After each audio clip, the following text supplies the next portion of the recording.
about the next 4 pathways. I gave you 4 pathways yesterday. I promised that I would be back to see you today to give you the next 4. And then tomorrow we'll do the next 4. And then next week we'll complete the list. So let's keep going. And if you have missed yesterday's live and the lives that we did last week and the week before, make sure that you go back and you see those so that you get a better context for what we're talking about today. But I'll just give you a really quick recap. Let me fix my view a little bit here on Instagram. Let's see if that works a little bit better. Hi on Instagram. Hi Facebook. Hi YouTube, Twitter, LinkedIn. So good to be here with all of you. And of course, the art and science of getting pregnant, our beloved and loving Facebook community. This is one of the most loving places on the internet, supportive, just incredible group of mamas and women. So if you would like to be part of our group, come to Facebook and look up the art and science of getting pregnant. Okay. All right. So we have been talking about miscarriage, difficulty getting pregnant naturally, difficulty with IVF, and really at the core of all of those outcomes is the same root cause.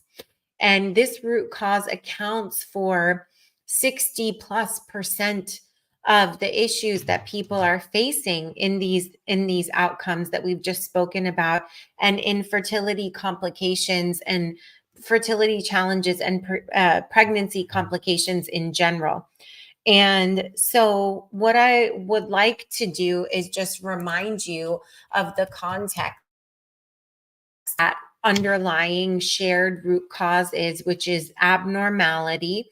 And then also remind you that the way to address that underlying root cause of abnormality is through a focus on age, because at the heart of age is the health of our raw material. But I'm not talking about chronological age, which is age in years. I'm talking about biological, epigenetic, reproductive age, which is how old you are as an organism. And what's really important about that is that you could be young in years, and you could be biologically old, and you could be older in years, and you could be biologically young. And we all know this intuitively. And the reason that we know this intuitively is because you might see somebody. When I do a workshop, I often show a picture of 2 80-year-old women to demonstrate in really concrete terms what I'm talking about here.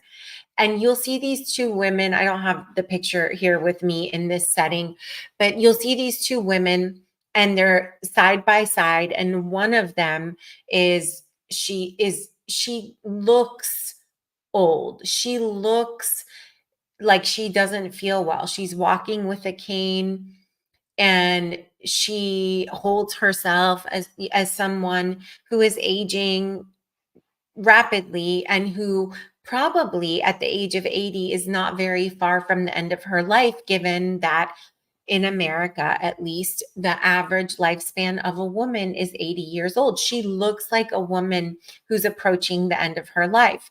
Then beside her is a woman who is the same age, and she is incredibly fit and active and doing pull-ups. And this woman looks like she's nowhere near the end of her life. She looks like she's so full of life, and she has so much more life to live.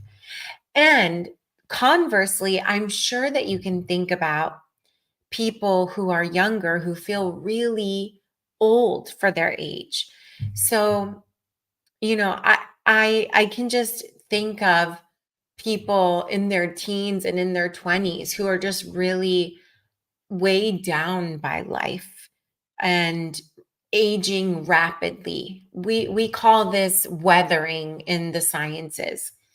And there are probably good reasons for why they're aging rapidly, for why this accelerated wear and tear is happening for them that's making them biologically older than they are in years. So maybe they're 23 or 25 and they look more like they're in their 30s or in their 40s. So you see examples of this, and there can be lots of good reasons for why somebody is aging before their time. And yet, the reality is at a biological, epigenetic, reproductive level, if you're young in years, but you're old in biology, it's probably going to be harder to get and stay pregnant and have your healthiest baby. And conversely, even though everybody says when you're over 30, you're over 35, you're over 40, you're over 45, you've missed the boat, it's impossible for you, you're over the hill.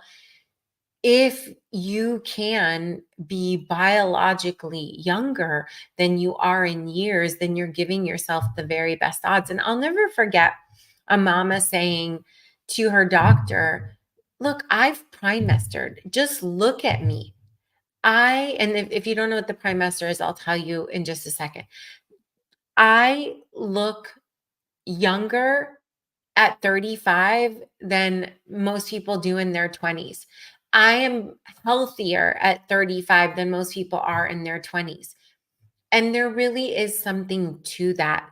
And this is the place where we need to focus when we want to have our healthiest raw material possible, healthiest eggs, healthiest sperm, so that we reduce the risk of abnormality that is the primary driver of the adverse fertility and pregnancy and intergenerational health outcomes that we're seeing every day in abundance, unfortunately, and growing rapidly. The rates are growing rapidly. I've talked about why that is in other places. I can talk more about that tomorrow if time permits. But that's to give you the context. So, yesterday we talked about some of the pathways that you've never heard of before that affect your egg maturation process. So, I'm focusing on the raw material of the egg and the biological epigenetic reproductive age of the mama for the sake of this discussion, but all of this applies to the person who has the sperm and applies to the health of the sperm as well. Okay. So we talked about epigenetics, nutrigenomics, psychonutrigenomics, and your microbiome yesterday. I'm not going to go back over those today. Just a recap. This is to give you a foundation for what we're talking about today since we're continuing the discussion.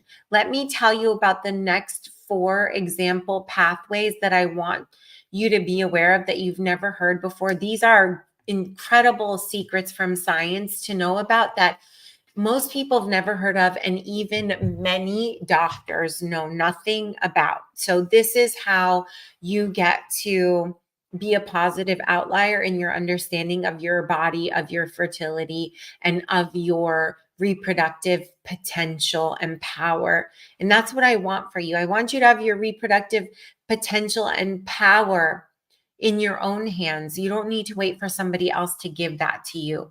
When we offer to you the trimester protocol, we are in no way saying that you need us in order to have your best fertility. We're saying we've created the very best toolkit in the world for you to access your own innate fertility and to activate it to the maximum so that you get to have your healthiest fertility, your healthiest pregnancy, and your super baby.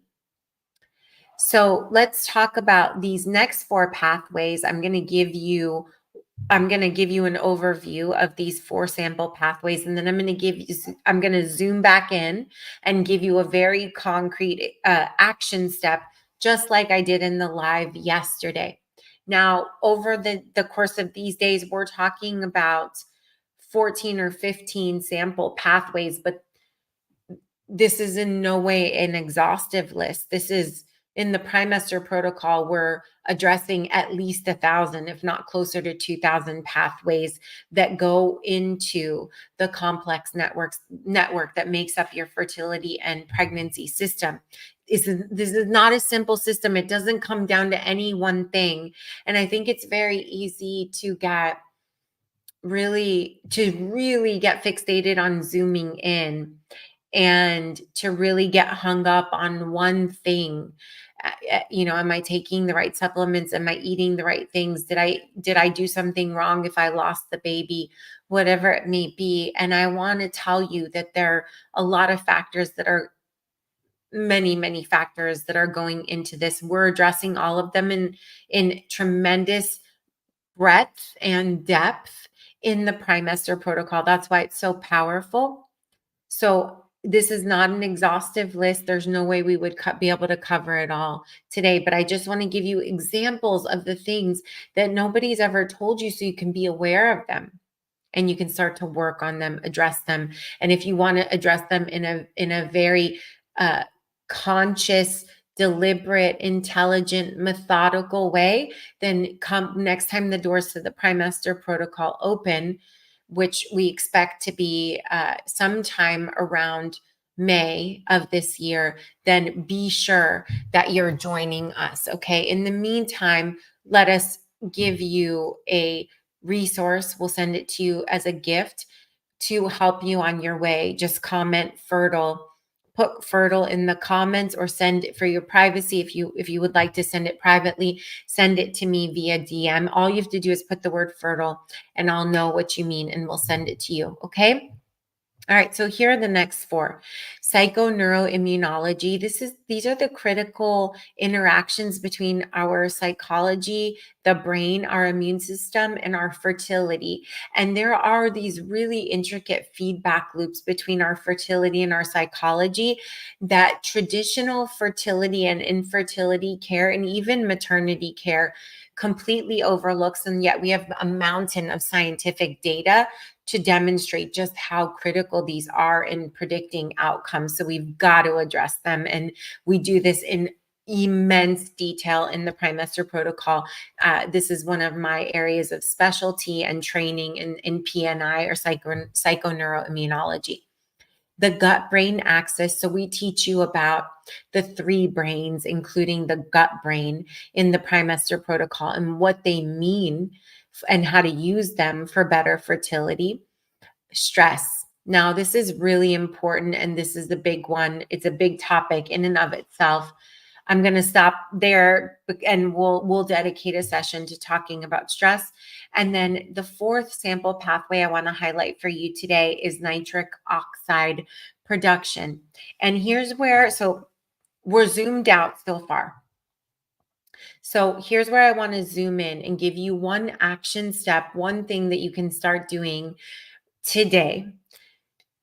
So it turns out that nitric oxide is so critical for the health of our raw material when it comes to our eggs at every stage of the egg maturation process, and also when the egg is fertilized. It's really important. I have some great posts about nitric oxide production and the importance for egg quality and fertility more broadly. Now, one of the simplest ways that we can improve nitric oxide production is through, there are two relatively simple ways. One is through nutrients and nutritional status. And the other one is through how we breathe, and specifically breathing through the nose as opposed to breathing through the mouth. And there are a lot of things about the modern world that have pushed people to breathe more through the mouth, including the chronic stress that we are living under as a society, but other factors as well. And these are developmental factors that start in childhood and follow us into adulthood, as so many of the things that affect our fertility and pregnancy outcomes, as well as family outcomes, are. It's really incredible. Again, something we don't talk about enough. We need to be talking about more. So one of the things that you can do to increase your nitric oxide production is increase your opportunities to breathe through your nose. So let me give you right now 2 concrete strategies that will allow you to consciously create more opportunities to breathe through your nose. I'm going to give you one daytime strategy and I'm going to give you one nighttime strategy. So the nighttime strategy is to tape your mouth shut at night. This is associated with an increase in nose breathing, and you have to breathe through your nose when your mouth is taped shut. And it's also associated with an increase in nitric oxide production. Now, the daytime strategy is what is called alternate nostril breathing. And we teach you about this in the Primester protocol. It's also very soothing for the central nervous system. You'll absolutely love it. I encourage you to give it a try. So I will be back to see you again tomorrow, and we're going to talk about the next 4 sample pathways that affect your egg maturation process and affect your egg quality and possibly and likely also your egg quantity or your AMH level, your antral follicle count, and possibly also your estradiol levels, because that's also associated with your ovarian reserve. Okay. So we'll be back. I'll be back to see you tomorrow. I always need to look before I come.